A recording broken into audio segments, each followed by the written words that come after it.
just the other week there, someone gave me a dinghy, which is about 2 weeks ago, and then this week I managed to pick up a 50-foot yacht, and this is my first time out. So. Sorry, that's not that long ago, about 15 years ago was my first sailing experience in a thing called, what was it called again? A miracle dinghy. Yeah, and it was a bit of a miracle that I didn't drown myself, because I had the book in one hand on How to Sail for Idiots, and being the idiot that I am, I went in the middle of winter and taught myself how to sail the miracle dinghy, which is a wooden plywood tiny little dinghy, and had great fun. And I decided it'd be nice to do something a bit bigger and warmer, so I sailed in the I went off, did my day skippers and sailed in the Mediterranean. Well, in actual fact, there's many Ionian and Aegean, Croatia and Greece. So yeah, very easy, almost too easy, isn't it? So I haven't done a huge amount of ocean sailing or offshore sailing until I left Eyemouth 6 weeks ago, and it was Luna, it was a yacht's named Luna. Its first sail, we left Eyemouth at 11 p.m. Into the night and sailed most of the way down the English coast for the first sail with some entertaining times, including an engine failure just outside Ramsgate Harbour. So yeah, massive steep learning curve. We had using charts, no GPS, old style navigation. My good friend Colin assisted me down there, and we had a super sail down to Ramsgate, where I took on a chap called Thomas, fantastic Polish gentleman who was very helpful. Thomas, have you ever seen this?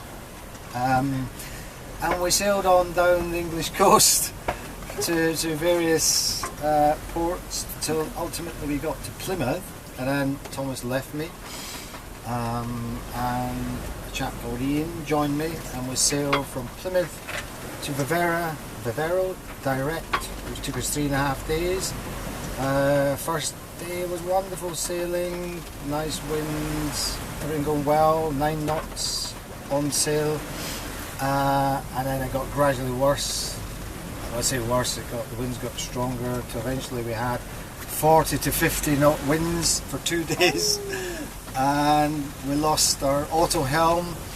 The emergency tiller was in the back, broke loose and sheared through the cable, so we had no sailing instruments, no auto helm, and strong gale force winds for 2 days, so that was probably the most tired I've ever been in my entire life. Mm-hmm. So brilliant to see Vivera on the coastline of Spain, delighted to be there, lovely time there, and gradually working my way down with some friends down the Portuguese coastline until I reached Faro last night, where Peter and the lovely ladies joined me here, and we're now sailing on our way to Cadiz. So yeah, fantastic.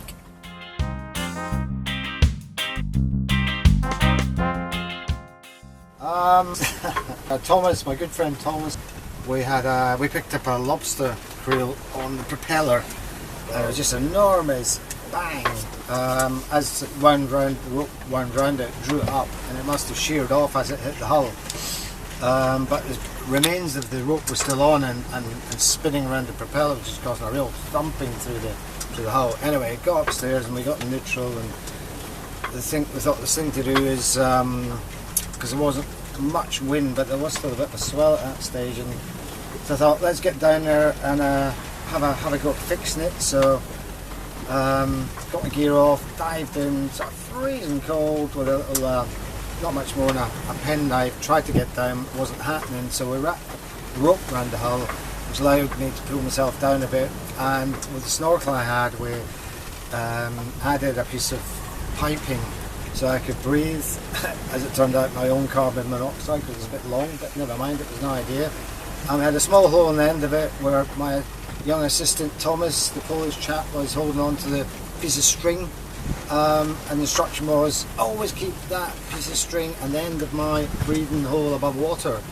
So, so when I went down, it was like, yeah, could see what was going on. Went to cut the piece of old rope, and of course, instead got a real lung full of water. So back up on deck, and so give it another go. This time with a full instruction that you can go down, and you would hold on to the piece of string to keep the breathing hole above water. So success this time. Managed to cut through a bit of the rope.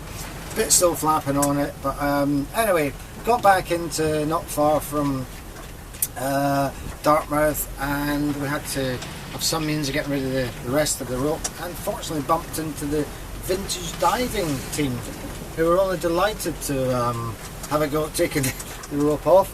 And brilliant folk, thank you very much, Elizabeth, if you ever see this, for doing it. And they got all their kit on and went down with an average age of 105, only joking, and cut the rope off, and all was good. So thank you very much for that. That was so helpful.